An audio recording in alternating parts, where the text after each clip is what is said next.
And that was a shoot. Yeah, that's full-blown shooting. Since you want to shoot, cowboy! And now, the Real Shoot Wrestling Podcast.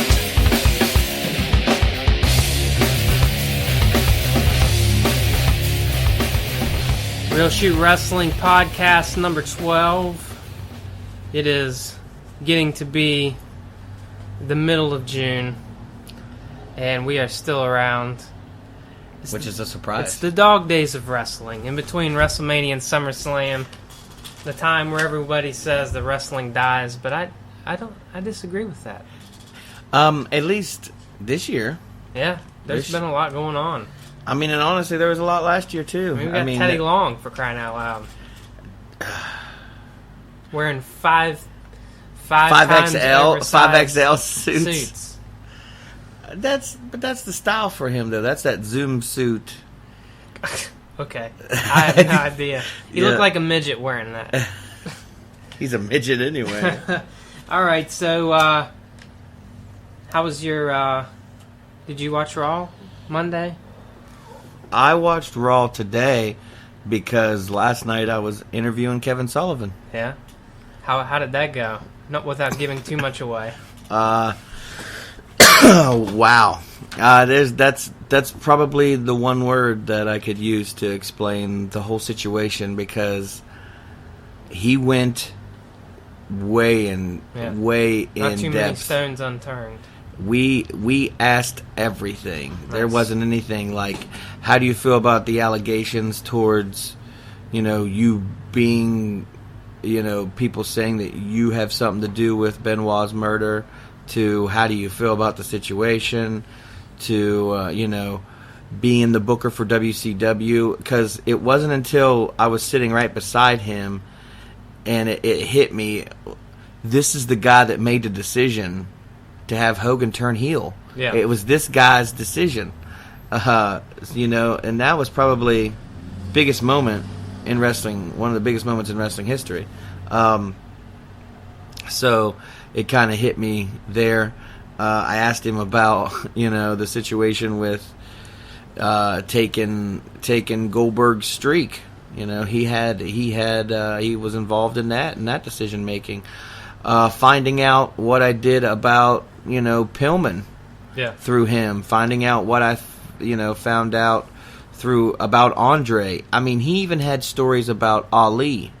So it was pretty insane. It was pretty insane, and the fact that I got to just hang out and talk to him was, as a wrestling fan, huge. So you guys be looking out for that. We will have that. We're not sure how we'll release it yet, but just know that it's so good that we don't know what to do with it yet, because we don't want to waste what we got. So we're definitely going to take our time on it, because it's something that could be special. So something that might be special. Might. Not sure yet. It might be special. This bombshell that Brock Lesnar has some weird deal with the UFC, this one fight UFC deal, and UFC is somehow going to use that to promote SummerSlam. I don't know how this is going to work. There's so many risks involved when you have Brock Lesnar in the UFC and the WWE. Yes, but at the same time, do you think it's a good thing or a bad thing? I personally don't see the bad part. Okay. And I'll be honest, because he goes in there, it goes to decision, or he goes in there and knocks him out. That helps him. That's a payday for him. That's a big if, that also helps the fact that, hey, I'm going to be on SummerSlam too. That'll make that fight that much bigger. Then there's the Brock goes out there and gets knocked out. Yeah. Strong possibility. I mean, it's... I like I said, I don't really follow it that much to the extent of, knowing who all is involved. Like, I don't know this Hunt guy. Yeah, he's really good. He's won 3 out of his last 5 fights. He's really good. Well, I mean, If Brock wins, it makes it look even better. But, if he doesn't, then that's what happens. But at the same time, what does it really hurt? Okay. First of all, I have to talk about the wrestling fan that has said, what if he faces CM Punk? Okay, stop that for a second, please. Why? Just go away, okay? Why is that even? Because that's not even possible, okay? I actually saw many people ask that question. That's never going to happen. Okay, so get out with that. Because it's not pro wrestling, that's why you're not going to see that. I know, but that's the mindset that they're thinking of.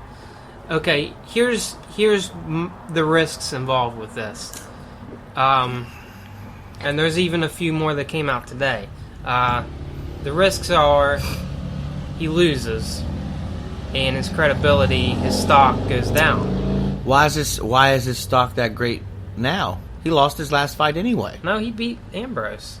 No. Are you talking about UFC? I'm talking about UFC. Yeah, I'm talking about his stock in the WWE. Because this is supposed to be a one-off fight. Yeah, exactly. Which I don't believe, but because if he wins, then Dana White is going to offer him a title shot. I would almost put money on that.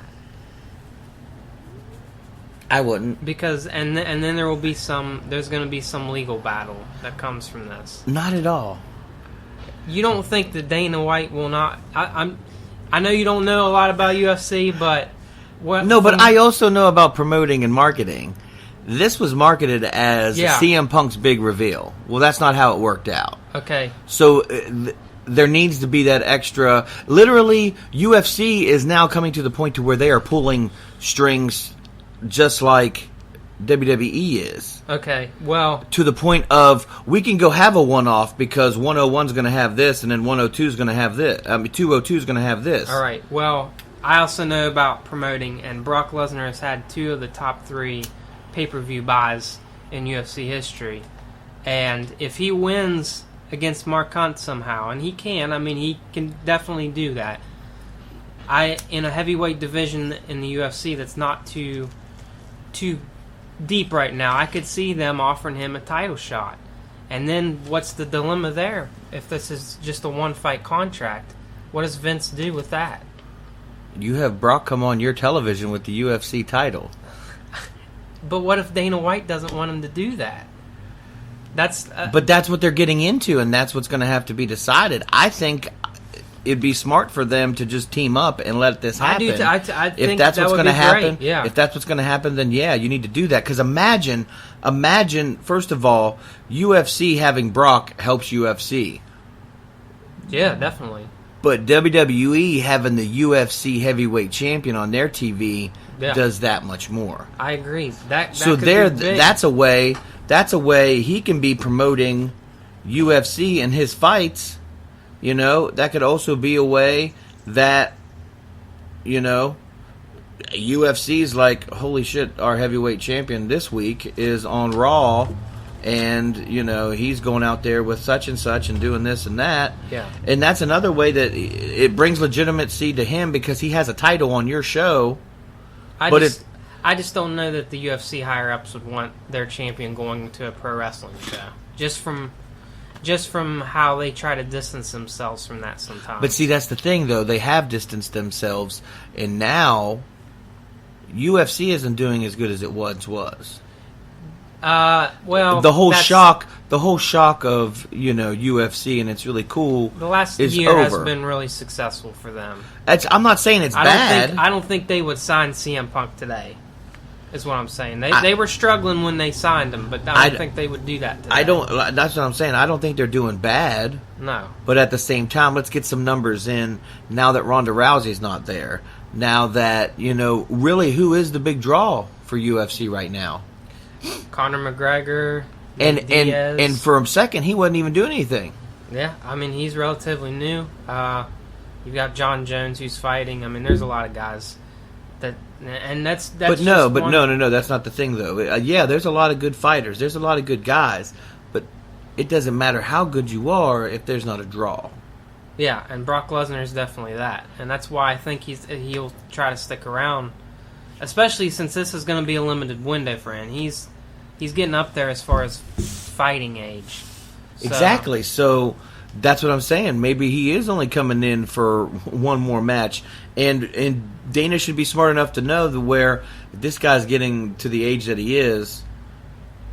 Yeah. Why am I going to go put the title on him? It'll be interesting to see. I've seen, and one other perspective that is a risk is the New York Athletic Commission, which is more strict than any other athletic commission in the United States, has said that if Brock gets beat on pretty bad, they might not even clear him for SummerSlam, and that's a potential risk as well.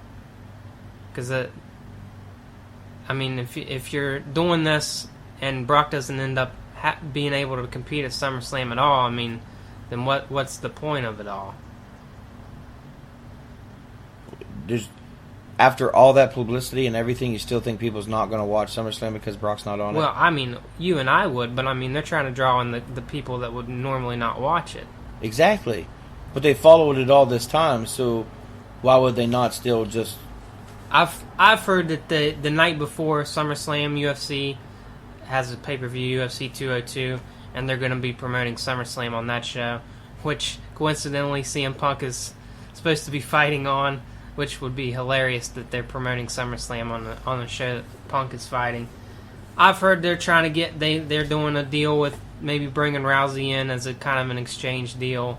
I don't know. This is just something that's going to be fun to watch. Or even Paige Van Zandt. Yeah. It can be fun to watch, but but there will be other people out there that just whine and bitch and complain about it. Well, because it's like, wow, Brock shouldn't be allowed to do this, or UFC fans. What do you think the guys in the back that aren't allowed to do an independent indie show, and Brock's allowed to do this? What do you think? Brock's already proven himself. The Rock's allowed to go and fucking leave and do movies. Yeah, but The Rock's not wrestling. Yeah, but right now Brock's not wrestling. He's just under contract. So is Ryback. He's not even on TV at all, and no one cares about him. This is a little different because he's competing in an athletic event. Yes. So do you think there would be some hostility towards that in the back? Yes, but at the same time, why? It's not as right now. Brock's not being used. He's under contract, but he's not being used because what's the point of having him right at this moment?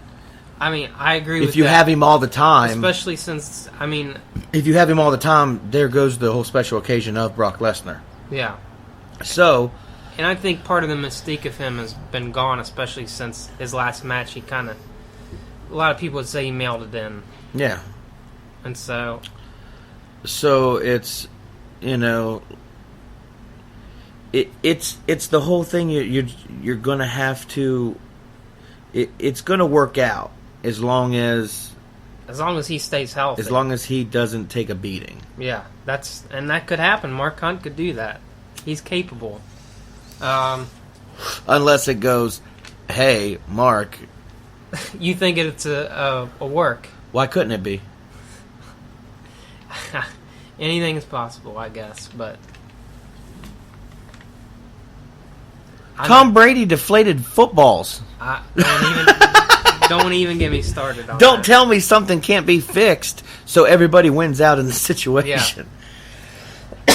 I do think this is a situation where I think the WWE needs to expand their boundaries as far as there's guys from the UFC that don't fight anymore that could be great additions to their roster, like Chael Sonnen and other guys that just have Randy Couture, exactly, Chuck Liddell. Yeah, these guys could come in and wrestle a few times a year and be pretty big draws, if you ask me. I was never, ever, not once a fan of Ken Shamrock. Okay. Nothing about the whole. But there was I'm an MMA guy coming in right. to wrestle in pro wrestling. But there's definitely a buzz. That's actually how I found out about UFC. Was Ken Shamrock. It's cool for me. Yeah. What's cool for me is if they actually come in and they work, like a Kurt Angle. Like Kurt Angle is a gold medalist.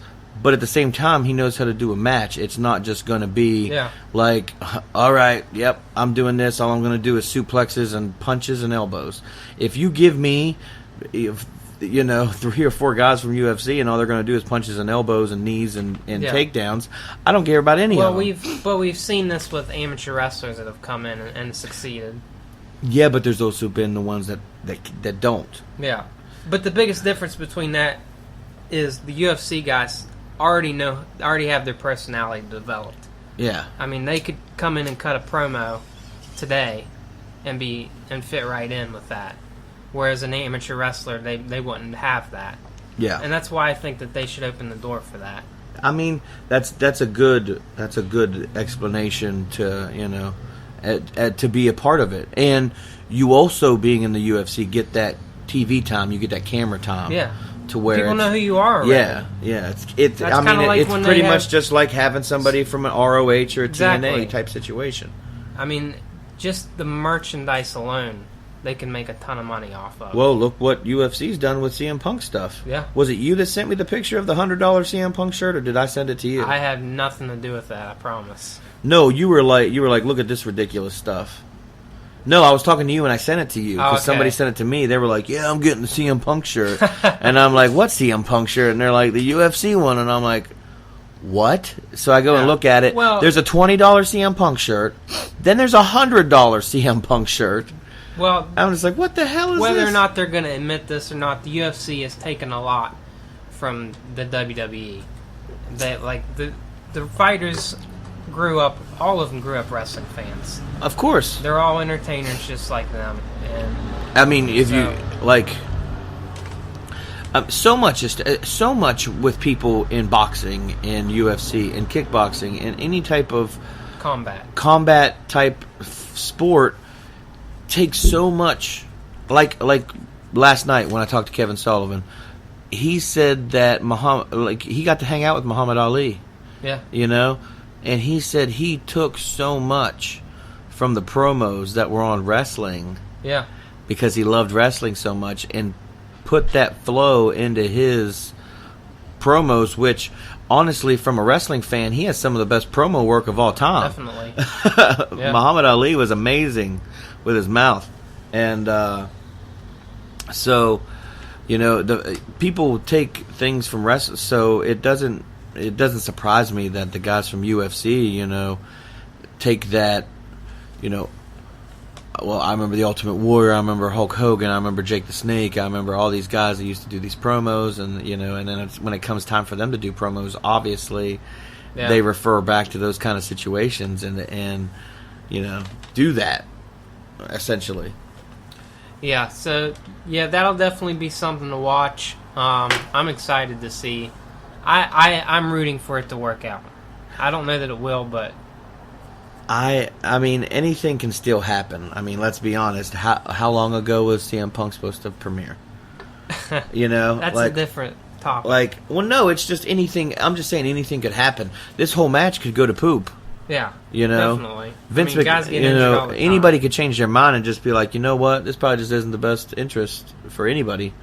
Because all I'm looking at it is like where, unless he gets hurt, that's the only bad thing. But at the same time, you're still going to get all the viewers that were probably invested into the situation. I still think that there's a possibility that there will be a legal battle, and a buyout will be happening, and all that. So you think it's just going to end up being? But if you think that's going to happen, that's you also thinking that Brock's going to win. I think there's a possibility. I'm just saying. In the heavyweight division, anything is possible. Yeah. All right, so enough about that. A lot of people were buzzing about the John Cena AJ Styles promo feud that they had yesterday, where AJ Styles. They're doing what everybody's thinking, and it's not a bad thing. Yeah, I mean they're definitely catering to the internet fans. AJ Styles saying that John Cena buries everybody that comes in. Get the shovel out, I think he said. Was it me, or did Cena call it a Bullet Club? Did he call it that? First of all, he said Bullet Club. Wow. Okay. Did you not catch it? I didn't catch that, no. He caught it right at the beginning. He's like, why'd you have to bring in the Bullet Club? Well, I think Cena is one of the guys that was supposed to work with Styles when he first came in, and Cena didn't get cleared when he wanted to get cleared, and so this is something that both of them have wanted to do for a long time, because both of them came up and have been at the top of their companies for a long time. Yeah, I don't even think there's like They parallel each other a lot. yeah, like it's as much as an achievement and a dream for them, as much as it is for the the wrestling viewer. Yeah. Because there's not a whole lot of dream matches left in wrestling. I mean, they get there. Along with They get there, veterans. but right now, I mean, there's not, there's still some that like Nakamura. Oh, yeah, and, definitely. and Bryan, but there's this is probably the biggest dream match you could think of right now. Yeah. With these guys over time. Now, you may not be a Cena fan, and so you're just like blah blah blah. I don't like Cena, blah blah blah. But this is a dream match. I don't mind Styles losing in this, believe it or not, because I want Cena to put somebody over that's the future. Uh-huh. And so I'm not too concerned about this, but at the same time, I think that Styles eventually has to win, and maybe they're holding off till SummerSlam. I don't know, but okay, let's look at it this way. There's speaking of the internet fan, they're always going to have something to bitch about. yeah, So what happens when? Let's put it this way: Cena wins this week. Cena wins the first match. Boom! Automatically, he's buried by the indie fans. okay. Let's say next pay-per-view, this story keeps going. I don't think it will, but You think it's literally done after this? I think this is a one-off until the brand split. Brand splits next month. The next pay-per-view is going to start it. So why would... I don't know. I just think it's a one-off for now. I think they might fight again, but not anytime soon. I think it's literally going to roll over into the show, and they're going to make whoever wins that a champion. Really? Yeah, I've heard that a lot. It makes a lot of sense.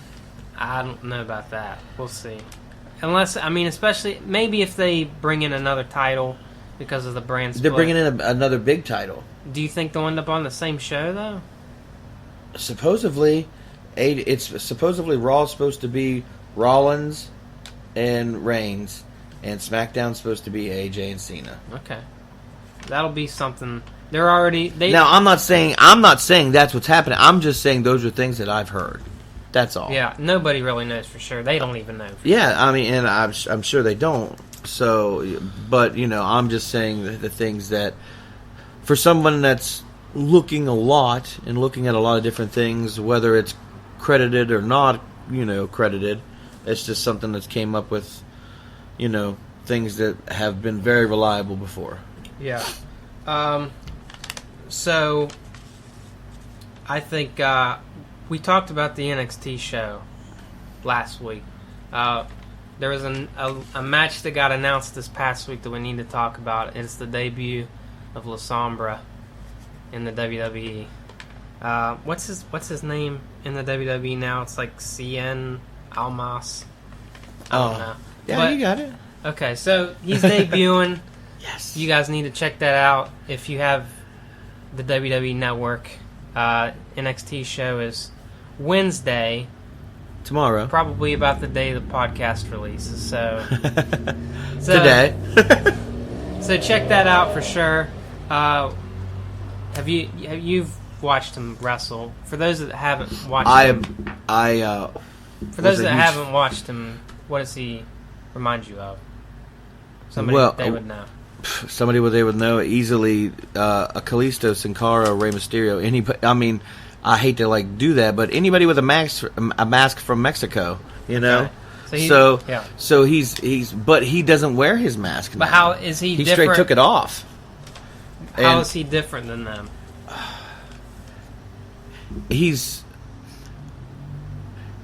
He does those things. He's more like an Ultimo Guerrero. Okay. Kind of like He flips when it's supposed to be done. You know, he's still kind of high flying, but he wrestles. Okay. You More know, of a chain wrestler? Yeah. Okay. Yeah. Now that, you know, that could have changed. You know, I don't know what they're doing.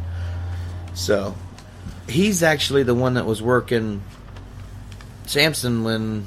Yeah, I saw that. When Samson hurt his leg. So, have you heard anything else about that? I just saw he hurt his leg. I haven't heard how long he'll be out. Yeah, if we get more information, we will let you guys know. Triple H had his conference call today, and either today or yesterday. But he also said that Eric Young and Bobby Roode will become more part of the show after this pay-per-view. That was today. Okay, so that'll be something to look forward to as well, especially with the brand split. There's going to be a lot of call-ups, I think. Yeah. Of course there will be a lot of call-ups. I actually saw Roode's name on a list. I didn't see Young's, but at the same time, I just like. I don't think it would be bad if Eric and Roode were on NXT for a while. No, I don't think so. Yeah, that'll be. You know. And they did announce that the NXT is having a show at Brooklyn the night before SummerSlam, so that August 20th. That ends all those rumors that NXT is ending. Yeah, which I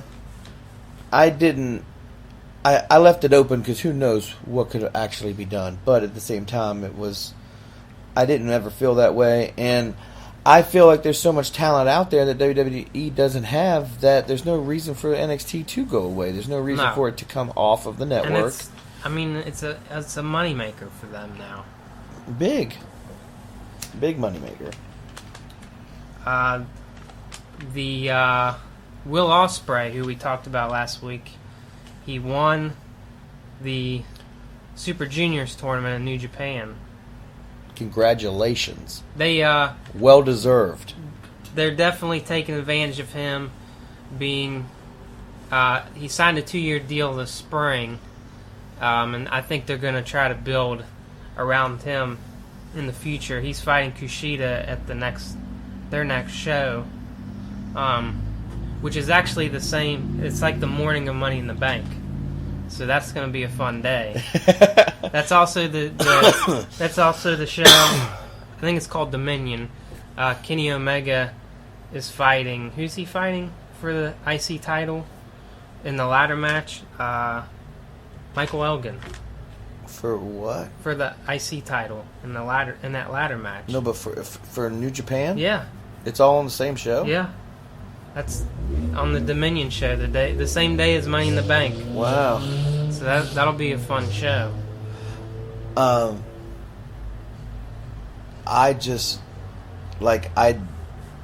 many ladder? I don't think has the ladder match ever been in Japan before. No, I don't think so. So that's going to be pretty interesting to watch. Historic match.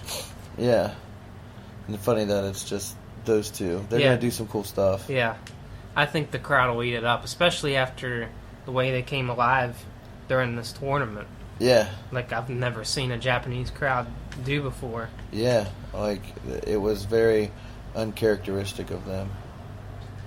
Have you seen some of the new WWE Network things that they've added?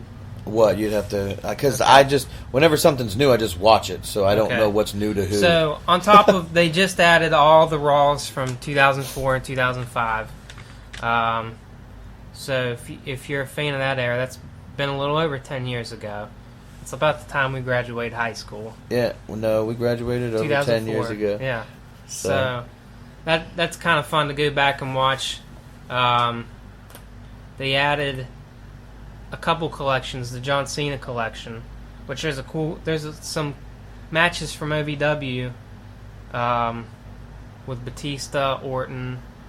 There's some cool matches from there. No, there's not. Yeah, there is. Nah. Wait, they took them off? No, they're there. It's not. It's cool just they're not cool. Okay. There's also a Goldberg collection. I know Tim is anytime Batista has in contacts, it's downhill for me. There's a Goldberg collection. There's also a Dusty Rhodes collection that they added today. Okay, so pretty much what he's saying is Dusty Rhodes is the best thing that they've put on recently. A Goldberg collection. What is it, like 24 minutes long? They put on a couple matches. You just Well, have for to 20, go check if it was like 25 to 30 minutes long, you could have put in probably That's like 30, true. They were 30 pretty- of his matches. They're pretty short matches. They also added a first look at the Eric Bischoff documentary. That I saw that was up. Have not got to watch it yet. I haven't either. So They also put up a sweet documentary on Seth Rollins within the last week, I did watch that. which was really good. Yeah, I did watch that. Which a lot of people on the internet are wondering why in the world they don't make Rollins a face after that, when they don't realize that wrestling is a show. You don't need. They don't need to. No, they don't need to. Yeah. It's because he's so good as a face. Or Yeah. as a heel, I'm sorry. Yeah. Okay, so also, not on the WWE Network, but on Netflix, they added the Jake Roberts documentary in the first of this month, and you got a chance to finally watch it. Would you? Oh, I watched it the first day it was out. Okay, would you? Well, for those that haven't watched it, or have recently watched it anyway, what did you think about it? I thought for me, it's an amazing story because I actually have some experiences with Jake Roberts, Yeah. like in the locker room. I've got a lot of personal stories of situations with him in the locker room and just how bad they are. Yeah.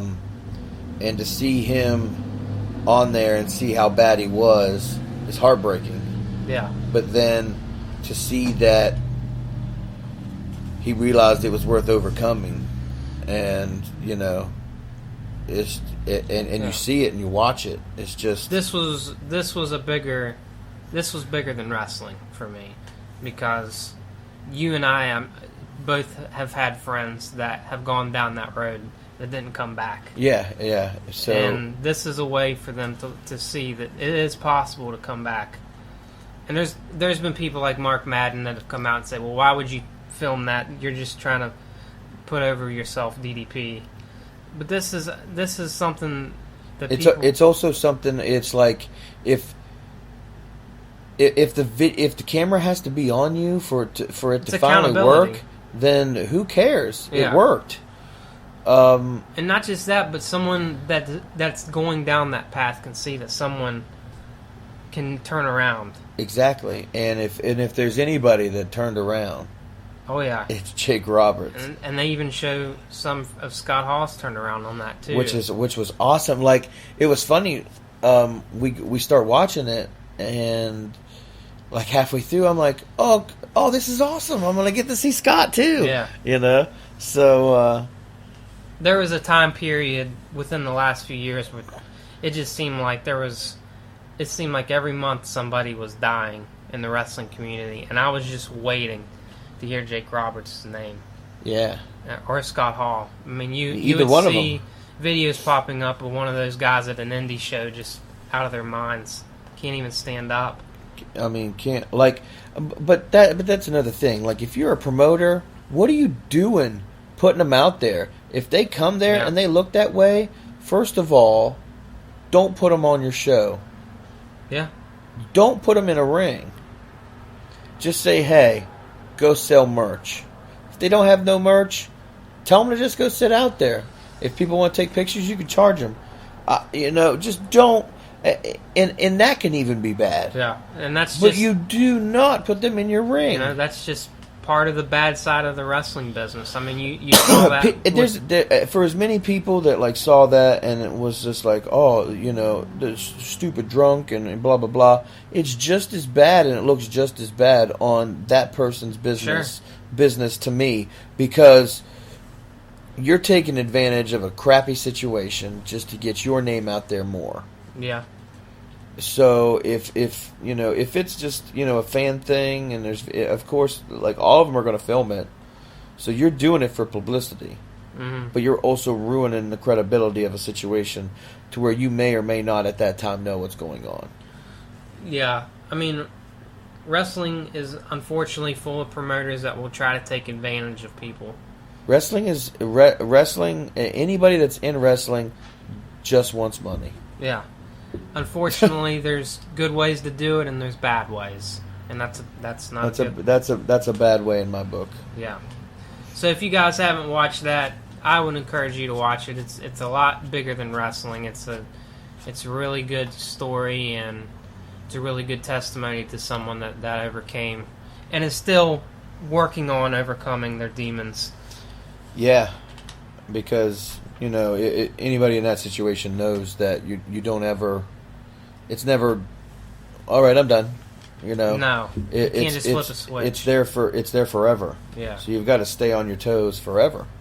I actually got to watch a documentary this week. A buddy of mine that's on the part of the page let me borrow it. A Young Bucks documentary. Okay. And I liked him in the first place, but you get even more respect for him when you actually find out what's up with them, and not just like, oh, they're assholes on. Yeah, I think they're misunderstood a lot on Twitter, and they look like 12-year-old boys and blah blah blah. Well, guess what? So did the Rockers. Yeah. When they came in, so did Matt and Jeff Hardy. So did X-Pac. Yeah, and these guys are out there working their butts off, like all around the world, and they are dads 4 days out of the week, and then they're on the road and don't sleep for 3 days. Yeah. Like, who produced that? Who made that documentary? For those that want to watch it. It was through High Spots. Okay. But you'd have to buy it pretty much. What else is cool about it is it pretty much builds up to the first meeting between the Hardys and the Young Bucks. And it was actually, that match was actually Kevin Steen's last anything, in Ring of Honor, because he was going to. It wasn't with Ring of Honor. It was just an indie show. Okay. It's where Cody is performing his match against Angle and against Bennett for the Wrestling Under the Stars. York. Yeah. That's actually who had that match, and Kevin was on it for his last, thing. Like, it was so much to the point, like his last one, that he gave his markers to the Bucks. That's cool. But so Kevin's a part of it, so that's cool. And but it was just it's real, like it explains why they do the things they do. Like, of course we're going to tease that at any point in time that we're going to the WWE. Why wouldn't we? Yeah. That's But leverage. but it also explains why they don't. I think we'll eventually see him there, but I don't. you don't? Not after watching that documentary. Oh, okay. Well, I'll have to watch it. You mentioned the Hardys. What in the hell is going on with them? Brother Nero. Part of me's like, For those that don't know, they're the main event of TNA right now. there's part of me that's just like, yeah, it's cool they're doing this. This is cool, but at the same time, it's just like, it's just poorly done. I've been wanting to talk about this for a few weeks, but we always run out of time. I don't know. And they did this promo, this really badly filmed promo for their next show where they did this contract signing. That was just so bad. I think that's part of it. I honestly think that's part of. I mean, it looked like funny. backyard wrestling. Yeah, exactly. And I think it's almost like a rib, like it's so. But because look at all the publicity it's getting. Yeah, that's just. I don't know. I think. I don't. I definitely think Matt Hardy's has a unique character right now, but I'm not so sure about it. I don't know that I would buy a show. Watch that.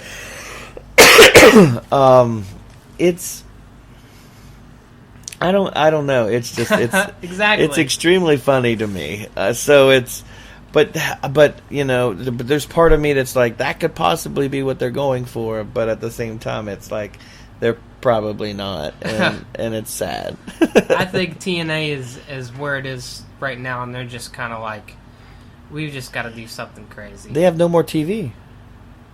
No, well, that's true. I guess not. They have no more TV. Well, I guess this is a way to get publicity then. Do you have anything else before we head to match of the week?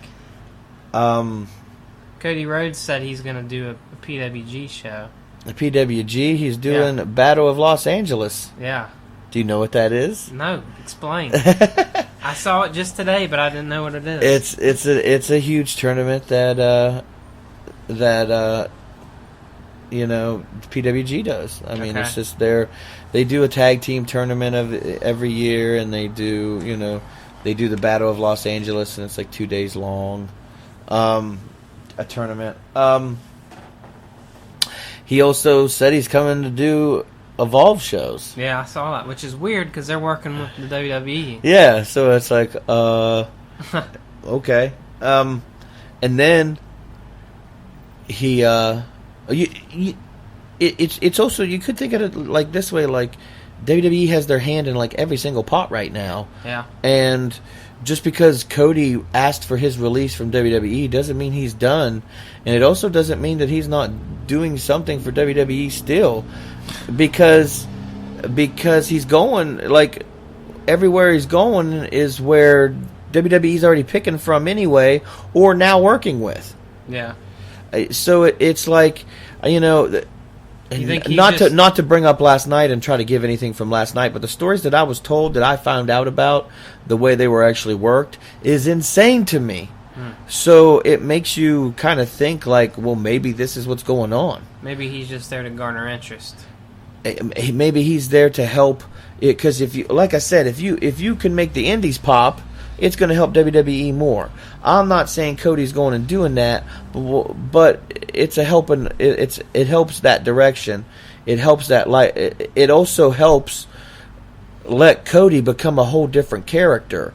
So then later he can come back. Yeah. You got to think how young Cody is. He's only 30 years old. Exactly. 30 years old. Look at Jericho now. He's like 80. He's like 47. He's like 80. So, I mean, he's 47 years old. Cody is 30. That's 17 years. Yeah. There's 17 more years that could possibly come out of Cody Rhodes. So, I mean, this could, possibly be his getting to really know what he is supposed to be. Yeah. Plus, he always grew up listening to guys say, tell stories about when they worked in Japan and when they worked the indies, and I think he's kind of had that itch to do that. He's not got to do that. No. The only time he works in Japan is when WWE takes him there. Yeah. So. Okay, so do you have a match of the week this week?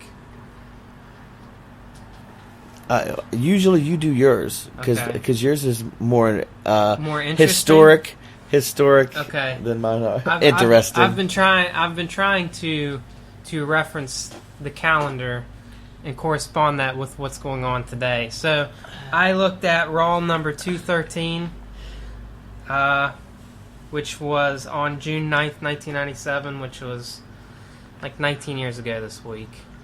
And it was one of those weird ECW invasion angles. And it's a very weird, odd, rare match between Rob Van Dam and, they called him Flash Funk, but it's Too Cold Scorpio on Raw. Oh yeah, I loved Too Cold Scorpio. Yeah. He's not in Too Cold Scorpio mode at the time, but it's Flash Funk, baby. But it's definitely a unique thing to see that on Raw in 1997. Yeah. My match of the week, I would say, like I said, my buddy brought some DVDs over, and he also brought over AJ Styles' ROH DVD. And there is a match between AJ and Daniel Bryan. At the time, Bryan Danielson, which is it's awesome. Yeah. I don't want to say phenomenal, but he's literally. When I was talking to somebody last week about Daniel Bryan being the second best wrestler of all time behind Chris Jericho, and Wait, and that's they were your like, words? "Oh, that's fact. Okay. That's fact." All right. Who's beat The Rock and Stone Cold in one night? I've heard that enough. I know. I okay, that's fine. But continue. Okay.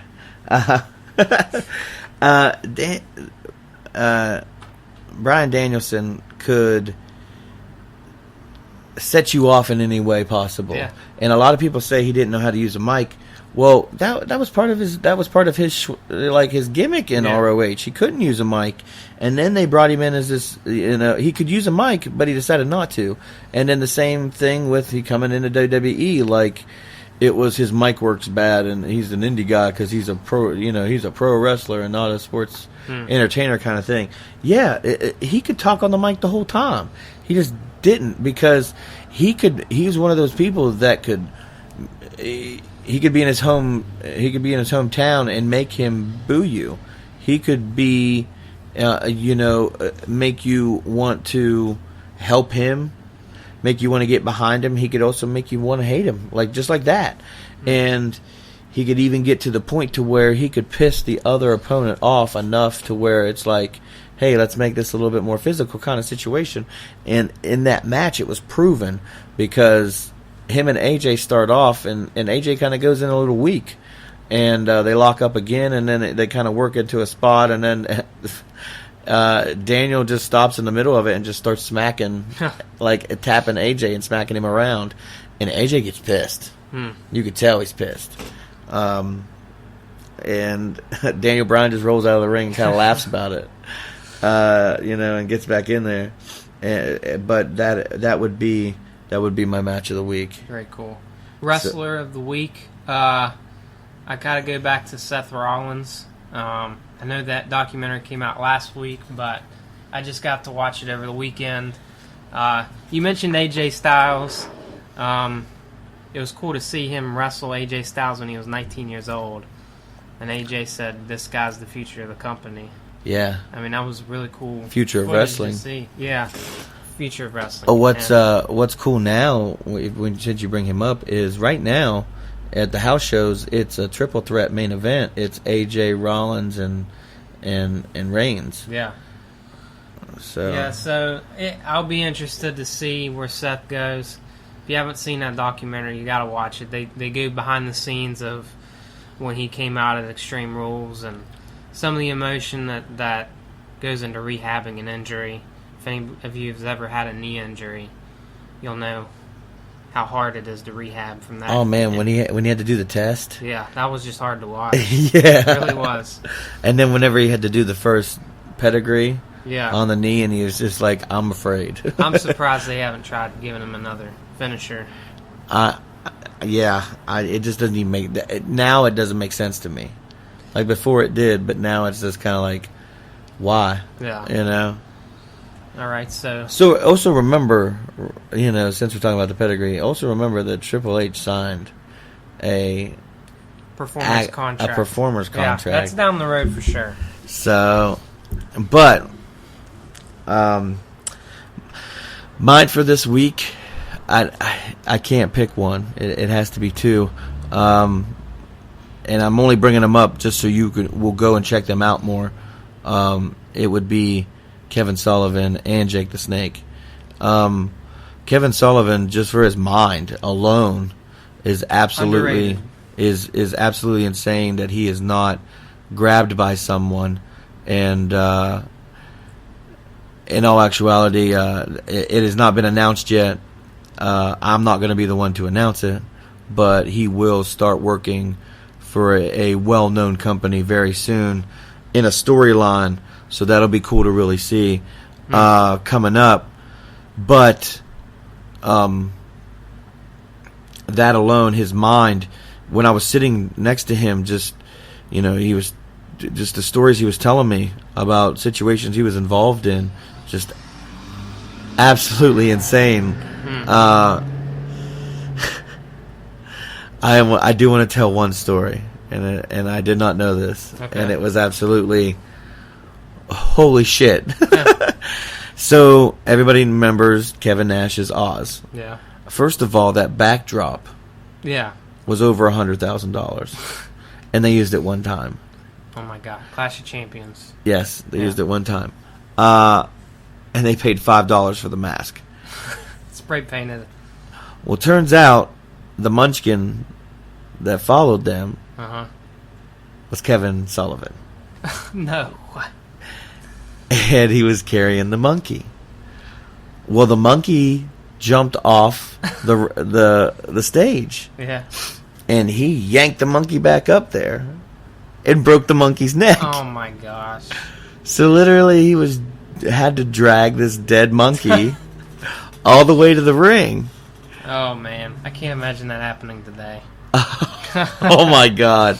I heard that story and I about pissed my pants. Wow. I was like, you've got to be kidding me. So the Kevin Sullivan, just for his mind alone, and you got to remember his work with Bray Wyatt's dad, Rotundo, in the Varsity Club, the stuff he did with the Dungeon of Doom as the Taskmaster, booking wise, the satanic stuff. Yeah.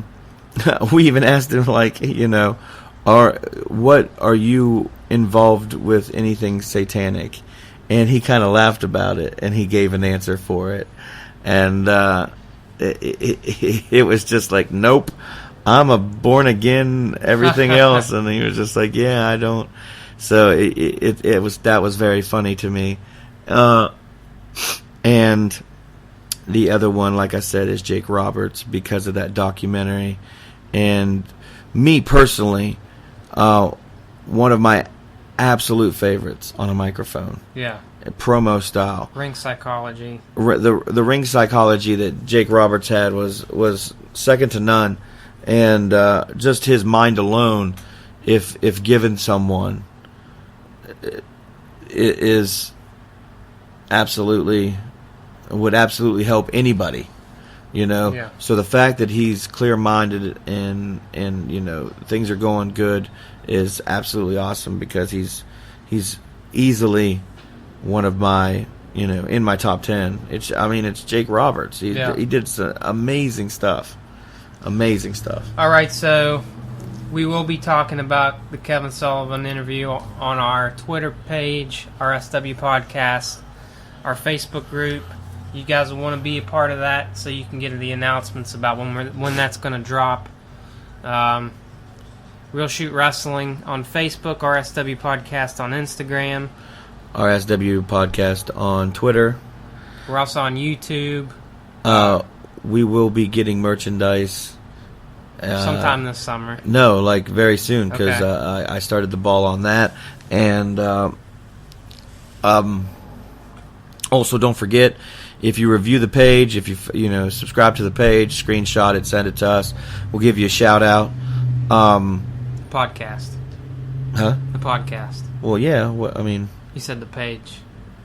Well, I said if you yeah, they know what I mean. They know what you mean. I don't need Captain Correction over here. No, but anyway, like I said, got the Kevin Sullivan interview coming soon. Also, talked to Brian Resner from Supreme Championship Wrestling out of Beckley area. That was also a part of the interview with Kevin Sullivan. He gave his insight on the situation. There's also some other interviews that we are working on and trying to get to you. So we're trying to do some really cool stuff. So make sure you keep your ears open and your eyes open as well. Come along for the ride. You stupid idiots. All right, guys. Thank you for joining us. We will see you again. Enjoy the NXT show. NXT!